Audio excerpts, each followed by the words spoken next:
Hello जी, क्या हाल चाल। I hope सब बढ़िया होंगे। आज हम अपना नेक्स्ट लेक्चर प्रोसीड करते हैं। Comparative anatomy of vertebrates respiratory system. अब तक हमने तीन सिस्टम पढ़ लिए हैं: integumentary system, skeletal system and digestive system. Now let's come to respiratory system. तो कभी आपने सोचा है कि ऐसा क्या है कि पानी में रहने वाले एक्वाटिक एनिमल्स जो गिल्स यूज़ करते हैं, उनसे लेकर आसमान में उड़ने वाले बर्ड्स तक जो लंग्स यूज़ करते हैं, उनमें ऐसा क्या इवॉल्व हुआ कि उनके रेस्पिरेटरी सिस्टम इतने डिफरेंट हो गए हैं। आज इस लेक्चर में हम पढ़ने वाले हैं कि कैसे हमारी गिल्स से लंग्स तक की इवोल्यूशन हुई वर्टिब्रेट्स के अंदर। कैसे aquatic animals, for example amphibians like frog, उनके पास ऐसा क्या है कि वो स्किन से रेस्पायर कर सकते हैं। बर्ड्स के पास लंग्स के अलावा एयर सैक प्रेजेंट होता है, तो उसका क्या रोल होता है, राइट। चलिए आप समझते हैं। सबसे पहले बेसिक से शुरुआत करते हैं। हमारी पहली स्लाइड में एज यू सी के इंट्रोडक्शन टू रेस्पिरेशन यानी कि बेसिक प्रिंसिपल समझते हैं और डाइवर्सिटी का कि रेस्पिरेशन होता क्या है। साइंटिफिक टर्म्स में कहें तो रेस्पिरेशन एक हमारा फिजियोलॉजिकल प्रोसेस है जो हमें गैसेस, जिसके ज़रिए हम गैसेस एक्सचेंज कर पाते हैं। इसमें मेजरली ऑक्सीजन और कार्बन डाइऑक्साइड का रोल रहता है।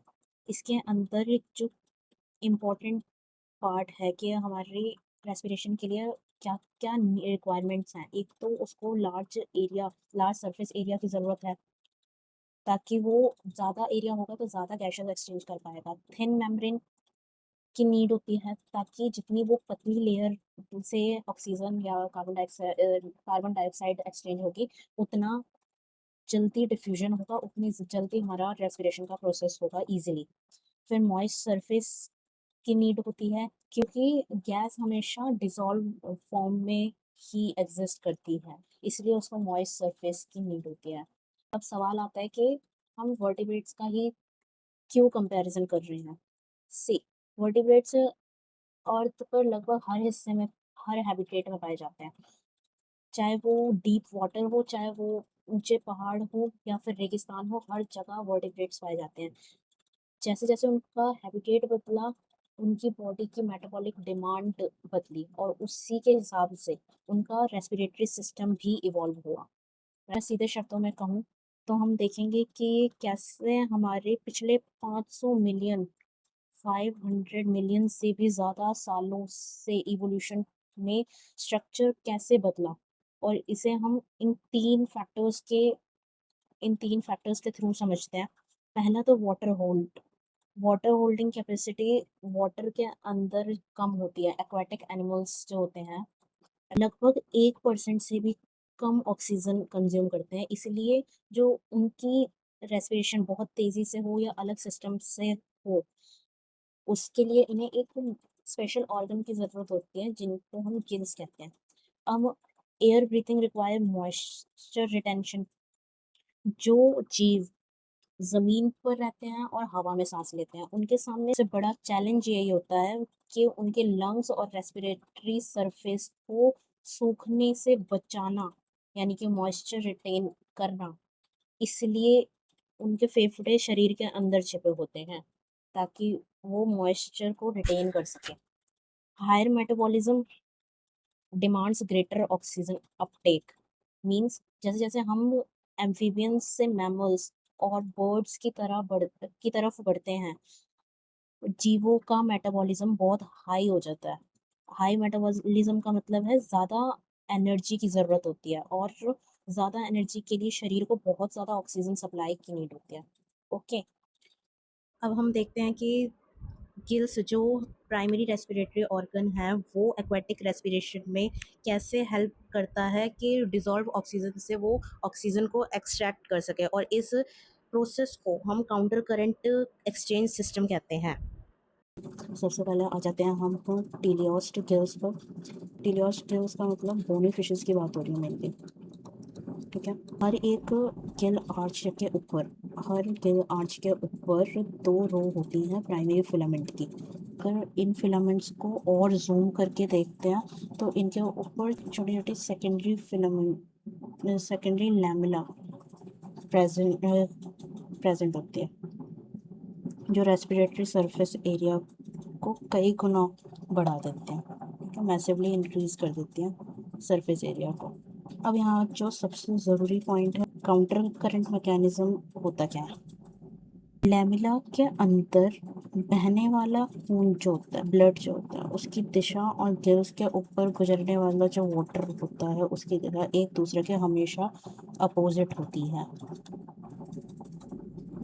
इससे फ़ायदा क्या होता है कि हमारे पूरे गिल्स की लंबाई में एक बेहतरीन डिफ्यूजन ग्रेडियंट प्रेजेंट होता है, हमारा नहीं मतलब इनके डिफ्यूजन ग्रेडियंट बना रहता है, जिससे पानी से ज़्यादा ऑक्सीजन ब्लड में खींच सकेंगे।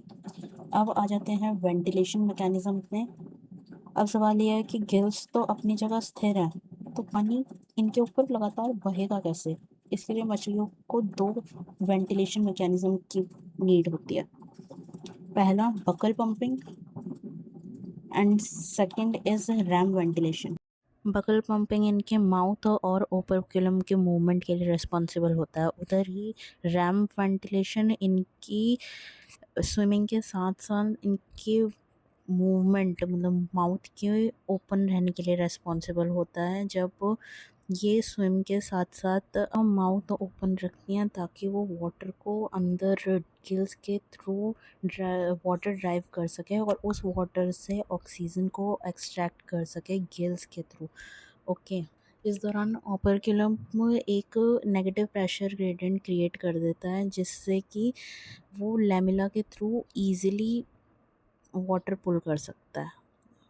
अब आ जाते हैं हम एम्फीबियन लार्वा यानी कि टेडपोल्स पर, जिनके इनिशियली जो गिल्स होते हैं वो एक्सटर्नली प्रेजेंट होते हैं, जो कि बाद में ड्यूरिंग मेटामॉर्फोसिस यानी कि जब लार्वल टेडपोल एक फुली मैच्योर एडल्ट फ्रॉग में चेंज होता है, उस दौरान ये अपने जो गिल्स थे उसको फुल्ली रिजॉर्ब्ड कर लंग्स में कन्वर्ट कर लेता है। और ये एक मेजर ट्रांजिशन है इनकी इवोल्यूशन में कि ये अपने आप को अडेप्ट कर लेते हैं वाटर से लैंड में रहने के लिए। तो अब आ जाते हैं morphological comparison of gill types पर, जिसमें हम कार्टिलेजिनस और बोनी फिशेस के अंदर डिफरेंस समझेंगे। बोनी फिशेस के अंदर अभी हमने टेलियोस्ट गिल्स पढ़े, अब कार्टिलेजिनस का एग्जांपल ले लेते हैं शार्क एंड बोनी फिशेस यानी कि लेबियो रोहिता, या उसको लेबियो या रोहू भी कह सकते हैं। तो ओपर्कुलम यानी कि उस ढक्कन की बात हो रही है अभी। कार्टिलेजिनस फिशेस के अंदर ये टोटली एब्सेंट होता है और बोनी फिशेस के अंदर इसके पास कवरिंग होती है फिलामेंट्स के अवेलेबल के पास। गिल स्लिट्स, इसके पास 5 से 7 पेयर्स होते हैं गिल स्लिट्स के, और वो ओपन होते हैं आउटसाइड की तरफ डायरेक्टली। और बोनी फिशेस के अंदर ये इंटरनली क्लोज्ड होते हैं एक सिंगल ब्रांचियल चैम्बर से। फिर आ जाते हैं इंटर ब्रांचियल सेप्टम पर, हाईली डेवलप्ड लॉन्ग, इसके कार्टिलेजिनस फिशेस के अंदर हाईली डेवलप्ड होते हैं, लॉन्ग होते हैं और पूरे बॉडी सरफेस पर तक एक्सटेंड करते हैं। इसमें हाईली रिड्यूस्ड होते हैं ये बोनी फिशेस के अंदर, या फिर कम्प्लीटली एब्सेंट ही होंगे। स्पायरकल आइज़ के पीछे प्रेजेंट होता है, जो इन्हें वाटर इनटेक में हेल्प करता है, और इसके अंदर तो वेस्टिजियल ऑर्गन की तरह या फिर एब्सेंट ही होता है एक तरीके से टेलियोस में। अब आ जाते हैं accessory respiratory organs in fishes. Adaptations हमने देखे कैसे कैसे हुई, एयर ब्रीथिंग ऑर्गेनिज्म से लेके ट्रॉपिकल वाटर इकोलॉजिकल रिवर तक, ठीक है। अडेप्टेशन देखिए, सर्वाइविंग हाइपोक्सिक, कैसे वो लो वाटर के अंदर लो ऑक्सीजन डिमांड के अंदर भी अपनी ऑक्सीजन डिमांड पूरी कर रही हैं, ठीक है। और फिर हमने देखा कि हाईली वस्कुलराइज्ड टिश्यू प्रेजेंट होते हैं इनके पास, के उसके जो सारे ऑर्गन हैं वो लाइंड होते हैं एक नेटवर्क से ब्लड कैपिलरीज के, जो एक्सट्रैक्ट करती है एटमॉस्फेरिक ऑक्सीजन को। एग्जाम्पल डेंड्राइटिक ऑर्गन स्ट्रक्चर या अर्बोरेसिट यानी कि multi branch multi branch tree like muscular organ होते हैं, इनकी लोकेशन कहाँ होती है? Supra branchial cavity above the gills, gills के ऊपर ही प्रेजेंट होते हैं। और इनकी एग्जाम्पल देख लेते हैं, मगूर फिश यानी कि क्लैरियस बैट्रैक्चस। नेक्स्ट आ जाते हैं क्यूटेनियस रेस्पिरेशन में, जो हमने पढ़ा कि एम्फीबियंस स्किन से ब्रीदिंग करते हैं। सो इनके पास क्यूटेनियस स्किन होती है प्रेजेंट, जिससे ये रेस्पायर करते हैं, और हाईली वस्कुलराइज्ड होती है, जो डायरेक्ट डिफ्यूजन में डायरेक्ट गैशियस डिफ्यूजन में हेल्प करती है और लंग्स का काम करती है एक तरीके से। एडेप्टेशन देख लेते हैं। थिन एपिडर्मिस प्रेजेंट होती है, मिनिमम कैरेटिनाइजेशन होती है इनकी, जो क्योंकि कैरेटिनाइजेशन हमारी एक तरीके से लेयर फॉर्म कर देती है, और वो लेयर अगर इन पर बन गई तो फिर गैशियस एक्सचेंज कैसे होगा, ठीक है। इसलिए इनके मिनिमम कैरेटिनाइजेशन होती है स्किन के ऊपर, और डिफ्यूजन जो, ताकि वो डिफ्यूजन डिस्टेंस कम ना हो। और फिर आ जाते हैं डेंस कैपिलरी नेटवर्क प्रेजेंट होता है इनके स्किन के नीचे वाले सरफेस पर। म्यूकस ग्लैंड प्रेजेंट होता है ऑलरेडी, जो कि मॉइस्चर मेंटेन करके रखता है गैशियस डिसोल्यूशन के लिए। फिर सैलमेंडर का एग्जांपल लेते हैं कि इनके पास 100% क्यूटेनियस स्किन होती है, कि ये टोटली रेस्पिरेशन अपना स्किन के थ्रू ही करते हैं। जो फुल्ली एक्वेटिक एक फैक्ट है कि फुल्ली एक्वेटिक फ्रॉग है, अफ्रीकन क्लॉड फ्रॉग नाम है, जिनोपस भी कहते हैं इसको, ये अप टू 70% ऑक्सीजन अपनी स्किन से ही लेता है। हालांकि इसमें लंग्स प्रेजेंट होता है, लेकिन मोस्टली ये अपनी स्किन से ही रेस्पायर करता है। अब लंग्स के अंदर आ जाते हैं। लंग्स का रोल हमारा टेरेस्ट्रियल रेस्पिरेशन एम्फीबियंस के अंदर भी होता है, रेप्टाइल्स के अंदर भी होता है, और मैमल्स तो हैं ही। अभी हम इन दोनों का कंपैरिजन पढ़ रहे हैं, एम्फीबियंस और रेप्टाइल्स का। ट्रांजिशन कैसे हुआ कि इन्होंने अपने आप को अडेप्ट कर लिया लैंड में रहने के लिए एज वेल एज वाटर में रहने के लिए। सो रेप्टाइल्स और एम्फीबियंस अर्ली स्टेजेस में मेजर इवोल्यूशनरी जर्नी शो करते हैं। सबसे पहले हम आ जाते हैं एम्फीबियन लंग्स के ऊपर, जो सिंपल सैक लाइक स्ट्रक्चर है विद इंटरनल फोल्डिंग, जिसमें सेप्टा प्रेजेंट होता है, और ये रेस्पिरेशन के लिए इंटरनल सरफेस एरिया को बढ़ाता है। इसमें भी फिशेस के लिए की तरह ही बकल पंपिंग वेंटिलेशन प्रेजेंट होता है, जो फोर्स करता है इनके लंग्स में एयर जाने के लिए through throat from environment, right. Gases exchange जो होता है, ये सप्लीमेंट्री रखते हैं, मतलब कि जब इनको नीड होती है कि स्किन से रेस्पायर करें तो स्किन से रेस्पायर करते हैं, जब इनको नीड होती है कि ये अपने लंग्स की से रेस्पायर करें तो ये लंग्स का यूज़ करते हैं। वजह से ये रिलेटिवली इनसफिशिएंट रेस्पिरेशन शो करते हैं, लेकिन इनके लिए वो एडिक्वेट अमाउंट में होता है, राइट। रेप्टेलियन लंग्स की बात कर लेते हैं। इनका थोड़ा कॉम्प्लेक्स होता है एम्फीबियंस के कंपैरिजन में। क्यों? क्योंकि एक्सटेंसिव इंटरनल कंपार्टमेंटलाइजेशन होती है, यानी कि फेब्युलाई प्रेजेंट होता है इनके पास, जो कि इनका सरफेस एरिया बढ़ा देता है। इनके पास सेप्टा प्रेजेंट होता है, इनके पास फेब्युलाई प्रेजेंट होता है। क्रोकोडाइल्स की बात करते हैं, इनका डायफ्राम लाइक मसल प्रेजेंट होता है इनके पास, और लिजर्ड्स के पास रिब्स प्रेजेंट होती हैं, रिब्स मूवमेंट होती है वेंटिलेशन के थ्रू, और स्नेक्स के पास एक इलोंगेटेड राइट लंग प्रेजेंट होता है, और या फिर और लेफ्ट वाला तो इनके पास एक ही लंग प्रेजेंट होता है, मतलब पेयर ऑफ लंग्स होता है ना, तो इनके पास राइट वाला लंग तो एक्टिवेट होता है, लेकिन लेफ्ट वाला लंग तो या तो रिड्यूस होगा, या तो बहुत छोटा होगा, या फिर एब्सेंट ही होगा। अब इनकी की लिमिटेशंस देख लेते हैं। दोनों ही group bidirectional air flow करती हैं, जिसकी वजह से इनकी फ्रेश एयर और स्टेल एयर आपस में मिक्स हो जाती है, एंड ओवरऑल इनकी रेस्पिरेशन एफिशिएंसी डिक्रीज हो जाती है। ओके, अब जो ये कमी है, जो ये डेड स्पेस क्रिएट हुआ, इसकी प्रॉब्लम आगे जाके इवोल्यूशन के टाइम पर बर्ड्स में सॉल्यूशन आया कि बर्ड्स के अंदर यूनिडायरेक्शनल एयर फ्लो का प्रोसेस जनरेट हुआ, जिससे कि इनकी इंटरमिक्सिंग वाली जो प्रॉब्लम थी फ्रेश एयर और स्टेल एयर की, वो सॉल्व हो गई। एक इवोल्यूशनरी एक्सेप्शन देख लेते हैं स्नेक्स और सालमेंडर्स के बीच में। स्नेक्स में पेयर्स ऑफ लंग्स प्रेजेंट होते हैं रेस्पिरेशन के लिए, और सालमेंडर्स के अंदर स्किन और लंग्स प्रेजेंट होते हैं रेस्पिरेशन के लिए। स्नेक्स के अंदर through out the body respiration होता है बॉडी स्पेस में, और सालमेंडर्स हमारे पाइथोडोंट ग्रुप के अंदर आते हैं, तो ये लंगलेस होते हैं। एक फैक्ट है कि स्नेक्स सिर्फ अपना पेयर ऑफ लंग्स में से एक ही लंग यूज़ करते हैं जो उनका फंक्शनल रहता है। राइट लंग और लेफ्ट लंग उनका या तो वेस्टिजियल रहता है या फिर एब्सेंट रहता है। वेस्टिजियल मतलब कि वो उनका कोई यूज़ नहीं होता।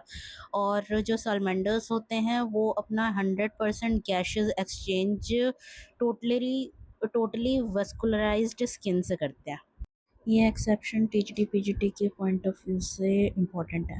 अब अभी हमने पढ़ा कि जो यहाँ पर सॉल्यूशन था इनका, कि ये इनके पास डेड स्पेस प्रेजेंट होता है बाई डायरेक्शनल की वजह से काफ़ी सारी चीज़ें फेस करनी पड़ती है कि फ्रेश एयर कंज्यूम नहीं कर सकते। उसकी नेक्स्ट ये वाली प्रॉब्लम सॉल्व हुई हमारी बर्ड्स के अंदर, क्योंकि उनके पास यूनिडायरेक्शनल फ्लो आ गया था। तो अब यूनिडायरेक्शनल फ्लो और एयर सेक पढ़ते हैं हम बर्ड्स के अंदर, एवियंस के अंदर। इनका रेस्पिरेशन सिस्टम बहुत एफिशिएंट होता है बाकी वर्टिब्रेट्स के अकॉर्डिंग। क्यों? क्योंकि इनकी जो मेटाबॉलिक डिमांड है बहुत ही ज़्यादा होती है, क्योंकि इन्हें उड़ना पड़ता है तो हवा में कंटिन्यूस रेस्पायर करना होता है। सो यूनिडायरेक्शनल फ्लो जो इनका इनका लंग्स के थ्रू होता है, उसके वो इनका एक सिस्टम एयर सैक का सिस्टम मैनेज करता है। अब इसके पास भी 2 साइकिल बनती हैं इसके सिस्टम की। फर्स्ट इनहेलेशन 1 एंड एक्सहेलेशन 1, फिर दूसरा इनहेलेशन 2 एंड एक्सहेलेशन 2। बर्ड्स होते हैं 2 बार सांस अंदर लेते हैं, 2 बार सांस बाहर छोड़ते हैं। तो इनहेलेशन 1 यानी कि जब बर्ड्स पहली बार अंदर सांस खींचते हैं तो वो फ्रेश एयर वो एकदम से सीधे लंग्स में नहीं जाती, तो कहाँ जाते हो? पीछे की तरफ, मतलब कि पोस्टीरियर साइड पर उनके एक एयर सैक प्रेजेंट होते हैं, वहाँ वहाँ जाती है। फिर उस इसके बाद तो जब चिड़िया पहली बार सांस बाहर छोड़ती है यानी एक्सहेल करती है, तब वो ताज़ी हवा मतलब फ्रेश एयर जो ऊपर इसने इनहेल करी थी बर्ड ने, वो चाहे पैराब्रोंचाई यानी कि लंग्स के थ्रू वो एयर पोस्टीरियर सैक्स में चली जाती है। ऐसे हमारी साइकिल 1 इनहेलेशन और एक्सहेलेशन की कंप्लीट हो जाती है। सेकंड टाइम जो इनहेलेशन होती है तो फ्रेश एयर इनहेल करती है जो कि एंटर करती है इसके पोस्टीरियर सैक के अंदर, और जो यूज्ड एयर होती है वो एंटीरियर सैक के अंदर एंटर मार जाती है। और एक्सहेलेशन 2 में मतलब कि जब दोबारा सांस लेती है तो जो यूज्ड एयर इसके एंटीरियर सैक और ट्रैकिया के थ्रू एग्जिट मार लेती है, मतलब कि बाहर निकल जाती है। और इसी तरीके से इनका एयर फ्लो यूनिडायरेक्शनल बन जाता है कि एक इनहेलेशन और एक्सहेलेशन डबल होने की वजह से इनकी इंटरमिक्सिंग नहीं होती है फ्रेश एयर और स्टेल एयर के बीच में, और ये इनका मेटाबॉलिक रेट इस वजह से इंक्रीज कर देता है। अब फ्लूइड फ्लो देख लेते हैं, डायनेमिक और एयर मिक्सिंग का। टाइडल फ्लो यानी कि हमने बाई डायरेक्शनल फ्लो जो पढ़ा था अभी, और यूनिडायरेक्शन यानी कि one way path of air flow. By directional हमारा एम्फीबियंस, रेप्टाइल्स और मैमल्स के अंदर होता है। मैमल्स का अभी हम पढ़ेंगे। एयर अंदर जाती है बाई डायरेक्शन के अंदर और उसी पाथ से बाहर निकल जाती है। इसमें एक डेड स्पेस प्रॉब्लम क्रिएट हो जाती है जिससे फ्रेश एयर स्टेल एयर से मिक्स हो जाती है, लेकिन यहाँ पर ऐसा कुछ नहीं है। 9 मीडियम फ्लो रहता है सिंगल डायरेक्शन में, और बर्ड्स के अंदर 9 एयर सैक्स प्रेजेंट होते हैं। ब्रोंचाई प्रेजेंट होते हैं, जैसे मैमल्स के अंदर हमारे एल्वेलाई प्रेजेंट होते हैं, वैसे ही इनके पास पैराब्रोंचाई प्रेजेंट होता है। इनके पास 2 साइकिल कंटिन्यूअस होती है अभी इनहेलेशन और एक्सहेलेशन की, ताकि इनकी कोई आपस में मिक्सिंग ना हो। अब मैमल्स के रेस्पिरेशन के ऊपर आ जाते हैं। इनके पास एल्वियोलाई प्रेजेंट होता है और डायफ्रागम प्रेजेंट होता है रेस्पिरेशन के लिए। हाई गैसेस एक्सचेंज की एफिशिएंसी होती है। एल्वियोलाई इनका सरफेस एरिया इंक्रीज करता है और पावरफुल मसल जो डायफ्रागम है वो मसल कॉन्ट्रैक्ट और एक्सपेंड करता है इनके, ताकि नेगेटिव प्रेशर ब्रीथिंग जो होती है उसको मेंटेन कर सके। एल्वेलाई स्ट्रक्चर देख लेते हैं। मैमल्स के पास 300 से 500 मिलियन एल्वेलाई प्रेजेंट होते हैं, जिनका जो इनको 70 मीटर स्क्वायर, ये तो तुम्हारे लिए जानना इतना नहीं है, फैक्ट है ये, कि इतना सरफेस वो इंक्रीज करने के लिए सक्षम होते हैं। उनकी हर एल्वेलाई लाइंड अप होती है। एक तो टाइप 1 न्यूमेटोसाइट से, जो कि थिन लेयर टाइप होती है जिससे डिफ्यूजन होती है अक्रॉस द मेम्ब्रेन, और टाइप 2 न्यूमेटोसाइट्स सिक्रीट करते हैं सर्फेक्टेंट, जो कि प्रिवेंट करता है कोलैप्स होने से। फिर इनके पास डेंस कैपिलरी नेटवर्क प्रेजेंट होता है, जो इनके एल्वुलस को सराउंड करके रखता है उसके आसपास। इनके पास डोम शेप्ड स्ट्रक्चर होता है जिसको डायफ्रागम कहते हैं, जो कि वेंटिलेशन में हेल्प करता है। ओके, ये नेगेटिव प्रेशर जो ब्रीदिंग है उसको मेंटेन करता है, और ये कॉन्ट्रैक्ट और एक्सपेंड होता है ड्यूरिंग रेस्पिरेशन। एक्सपेंड कब होगा? जब थोरेसिस कैविटी के अंदर एयर आएगी, और ये इंटरकोस्टल मसल असिस्ट करता है इसकी रिब केज मूवमेंट के लिए, और ये मैकेनिज्म ज़्यादा एफिशिएंट है बकल पंपिंग वाले वर्टिब्रेट्स के कंपैरिजन में, क्योंकि इनको हाईली मेटाबॉलिक एक्टिविटी के लिए सस्टेनेबल बनाता है। हम आ जाते हैं ब्रोंचियल ट्री के ऊपर कि एयर ट्रैवल कैसे करती है, एक तरीके से हायरार्की कैसे है इनकी। सबसे पहले एयर आएगी ट्रैकिया के अंदर, फिर जाएगी ब्रोंचाई के अंदर, देन ब्रोंक्यूल्स के अंदर, देन टर्मिनल ब्रोंक्यूल्स के अंदर, then alveoli duct, and last में एल्वियोलाई, जहाँ पर गैसेस एक्सचेंज ब्लड के थ्रू होता है। कार्टिलेज रिंग, पूरे एयरवेज को कार्टिलेज रिंग सपोर्ट करती है, और स्मूथ मसल प्रेजेंट होते हैं ब्रोंचोल्स के अंदर, जो रेगुलेट करती है एयर फ्लो को। सीलिया और म्यूकस ट्रैप जो प्रेजेंट होता है वो रिमूव करता है डस्ट पार्टिकल को जो एयर के अंदर प्रेजेंट होते हैं। इवोल्यूशनरी ट्रेंड देख लेते हैं। अब तक हमने जो भी पढ़ा, एक तरीके से ये उसकी समरी है। ठीक है, हमने फिशेस के अंदर पढ़ा कि ये counter current exchange mechanism show करती हैं। गिल्स प्रेजेंट होते हैं इनके पास, और वाटर के मीडियम से ये ऑक्सीजन लेते हैं, और ओपर्क्यूलर पंपिंग शो करती हैं। फिर हम आ गए थे एम्फीबियन में। इनको ड्यूअल लाइफ यानी लैंड और वाटर के अकॉर्डिंग अडेप्ट करना था, तो इनके पास सैक लंग्स भी थे, सिंपल सैक लंग भी थे, और क्यूटेनिस स्किन भी थी जिससे वो रेस्पायर कर सकते थे। बकल पंपिंग यहाँ पर भी है। ठीक है, फिर उसके बाद रेप्टाइल्स के अंदर आ जाते हैं। ये बहुत मिनिमम स्किन ब्रीदिंग करते हैं, लेकिन इनके लंग कंपार्टमेंटलाइज्ड होते हैं, और कोस्टल वेंटिलेशन भी थी इनके सिस्टम के अंदर, और ये फुल्ली टेरेस्ट्रियल होते हैं। बर्ड्स के अंदर हमने देखा इनके लंग्स बहुत रिजिड होते हैं। एयर सैक प्रेजेंट होता है जो इनका साथ देते हैं। लंग्स बहुत छोटे साइज के होते हैं और रिजिड होते हैं, तो उनका साथ देने के लिए एयर सैक प्रेजेंट होते हैं इनके पास। यूनिडायरेक्शनल फ्लो, अब तक इन तीनों वर्टिब्रेट्स के अंदर हमारे बाय डायरेक्शनल रेस्पिरेशन हो रही थी।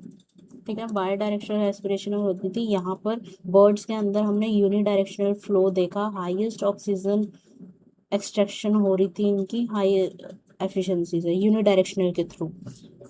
मैमल्स के अंदर आ जाते हैं। इनके पास एल्वेओलाई प्रेजेंट था। अच्छा, मेरे को बताओ कि बर्ड्स के अंदर क्या प्रेजेंट था एल्वेओलाई के जगह पर। फिर डायफ्राग्राम इनका प्रेजेंट होता है जो एक्सपेंड और फ्लैटन होता है, और ये नेगेटिव डायफ्राग्राम प्रेजेंट क्यों होता है? ताकि ये नेगेटिव प्रेशर को मेंटेन कर सके और मैसिव सरफेस एरिया इंक्रीज करता है। समरी देख लेते हैं। अभी समरी हमने वही देखा, फिशेस के अंदर ओपर्कुलम ओपनिंग प्रेजेंट होती है, ये देखो यहाँ पर इसमें डायग्राम के थ्रू शो कर रखा है। काउंटर करंट मैकेनिज्म, एम्फीबियंस के अंदर बकल पंपिंग होती है सैक के थ्रू, टाइडल फ्लो। और रेप्टाइल्स के अंदर इनके लंग्स कोस्टल वेंटिलेशन के लिए अडेप्टेड है और इनके पास फेब्युलाई प्रेजेंट होता है। और इनके पास क्या था, इनके पास सेप्टा प्रेजेंट था एम्फीबियंस के पास। बर्ड्स के पास एयर सैक प्रेजेंट होता है, पैराब्रोंचाई प्रेजेंट होता है। पैराब्रोंचाई की रिप्लेसमेंट मैमल्स के अंदर एल्विलाई से हुई थी, एल्विलाई से। ओके, ये टाइडल फ्लो बर्ड्स और मैमल्स दोनों ही शो करते हैं। और बस यूनिडायरेक्शनल ये सब हमने देख लिया है। अब आ जाते हैं लास्ट एक बिल्कुल फाइनल कंपैरिजन पर। हमारा प्राइमरी ऑर्गन सबका, फिशेस का गिल्स होता है, एम्फीबियंस को दोनों जगह पर रहने की नीड होती है, लंग्स और स्किन। और रेप्टाइल्स के अंदर लंग्स प्रेजेंट होते हैं, बर्ड्स के अंदर लंग्स और एयर सैक प्रेजेंट होता है, मैमल्स के अंदर लंग्स प्रेजेंट होता है। किसके मीडियम में? फिश वाटर से अपनी एयर अब्सॉर्ब करती है, एम्फीबियंस वाटर और एयर से दोनों से जन ड्राइव करते हैं। और रेप्टाइल्स, बर्ड्स और मैमल्स दो तीनों ही अपना एयर से एक्सपायर करते हैं। एयर फ्लो टाइप कैसे हैं? फिशेस के अंदर यूनिडायरेक्शनल है और बर्ड्स के अंदर यूनिडायरेक्शनल है और मैमल्स के अंदर टाइडल है, रेप्टाइल्स के अंदर भी टाइडल है और एम्फीबियंस के अंदर भी टाइडल एयर फ्लो टाइप है। वेंटिलेशन में आ जाते हैं। वेंटिलेशन, इसके फिशेस के पास बकल वेंटिलेशन और रैम वेंटिलेशन था। एम्फीबियंस के अंदर बकल पंपिंग थी प्रेजेंट और रेप्टाइल्स के अंदर कोस्टल वेंटिलेशन प्रेजेंट था। और बर्ड्स के अंदर एयर सैक सिस्टम प्रेजेंट है लंग्स के साथ साथ, क्योंकि इनके लंग्स छोटे होते हैं। और मैमल्स के अंदर डायफ्रागम प्रेजेंट है जो कॉन्ट्रैक्ट और फ्लैटन होता रहता है इनहेलेशन और एक्सहेलेशन के दौरान। सरफेस एरिया की बात कर लेते हैं। इसका सरफेस एरिया गिल लैमेला के थ्रू इंक्रीज होता है। इसका मॉडरेट रहता है क्योंकि स्किन और लंग्स दोनों की नीड होती है। रेप्टाइल्स के पास फेब्युलाई प्रेजेंट होता है सरफेस एरिया इंक्रीज करने के लिए। बर्ड्स के पास पैराब्रोंचाई प्रेजेंट होता है जो कि इसका सरफेस लेवल इंक्रीज करता है और मैमल्स के पास एल्वेओलाई प्रेजेंट होता है। एफिशिएंसी देख लेते हैं। ये high counter current mechanism structure show करते हैं फिशेस और एम्फीबियंस के अंदर मॉडरेट एफिशिएंसी के साथ होता है, रेप्टाइल में मॉडरेट टू हाई, बर्ड्स और मैमल्स के अंदर भी हाई, लेकिन जो कि इनको बर्ड्स को हवा में सांस लेनी होती है मतलब के हायर एटमॉस्फेयर में, तो इनके पास हाईएस्ट एफिशिएंसी होती है रेस्पिरेशन की।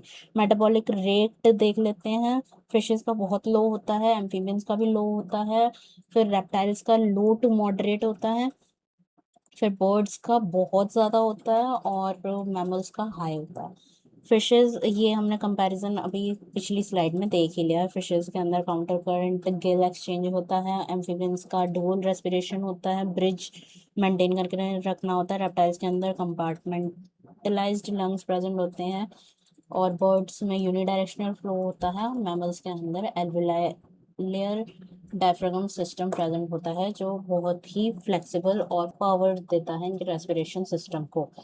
अब हमने इसी के साथ 4 सिस्टम कंप्लीट कर लिए हैं और मैंने कोशिश करी है कि हर लास्ट में समरी जोड़कर मैं साथ के साथ आपको रिवाइज करवा दूँ पूरा का पूरा लेक्चर। आई थिंक मेरे अब तक आपको ये जो हमने रेस्पिरेटरी सिस्टम पढ़ा ये आपको याद हो गया होगा साथ के साथ ही लेक्चर के। बाकी आप एक बार रिवाइज कर लेना। Okay, so thanks for watching. Do like, share and subscribe my channel the science bolt. Bye bye, take care, अपना ध्यान रखिए, खुश रहिए और ऐसे ही पढ़ते रहिए। Bye bye.